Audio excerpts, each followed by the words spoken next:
naman mga taong walang magawa sa buhay, no? Bagong bash na naman para kay Bebe Kes. Sabi niya diyan, ginusto ka lang naman kasi naging sikat ka. Halatang mukhang pera yung babae. So ayun, no? Tatanungin natin ulit si Bebe Kes kung totoo ba 'yan, no? Let's go, let's go. So unang-una sa lahat, hindi naman ako sikat, no? At ayun, eto, tanungin natin si Bebe kasi, no? Bumibili siya ng halo-halo. Ayan, susumbong kita. Ayan na siya, oh. Oh. Ayan, oh, Be. Oo. May basher ka natanggap. Na naman! Oo, tignan mo mamaya. Hindi na sila naubos. So eto na nga, Be, ang ganda-ganda mo, oh. Ikaw talaga na, Bebe ko. Gagla-aso pa may anangaming kanya. So eto, sabi niya, may nag-comment kasi, Be. Sabi niya doon, ginusto mo daw kasi naging sikat daw ako. Hindi naman ako sikat. Tapos mukhang pera ka daw. So anong masasabi mo? Sabihin mo nga yung binibigyan mo ko ng nag-share kami sa baon niya. Sabihin mo. Guys, hindi pa to sikat. Jowa ko na to. So hindi naman ako sikat. Ano ka ba? Oo, hindi naman to.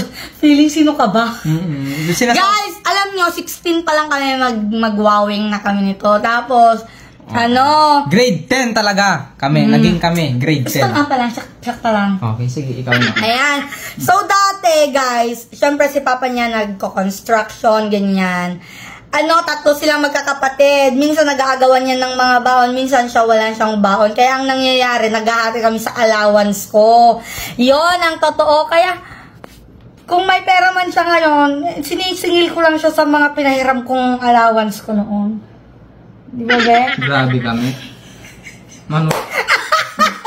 So, dati din, nag-uulam din kami dati ng, sardinas.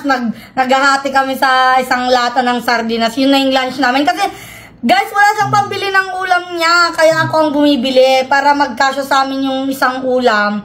Magkano lang sardinas nun? Mura lang sardinas nun. 25. 18. Ay, 18. Preska tuna, 19, 22, ganun lang. Kaya, ako mukhang pera.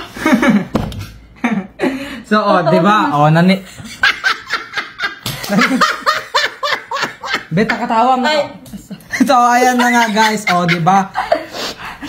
Ganon yung buhay namin. 10 years.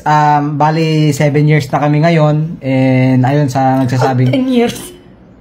10 years? 10? Ay, grade 10 pala. Bali, 7 years na kami ngayon. And, sa mga nagsasabi, itigil nyo na yan na ginusto niya lang ako kasi ganito, may pera na ako, sikat na ako. Wala naman akong pera, hindi naman ako sikat. Akala niyo bang dami-dami niyang pera? Umuutang pa nga lang pang vlog niya sa akin. Oo. Hindi mo ba mabayaran? Ilabang mo. Ilabang ko.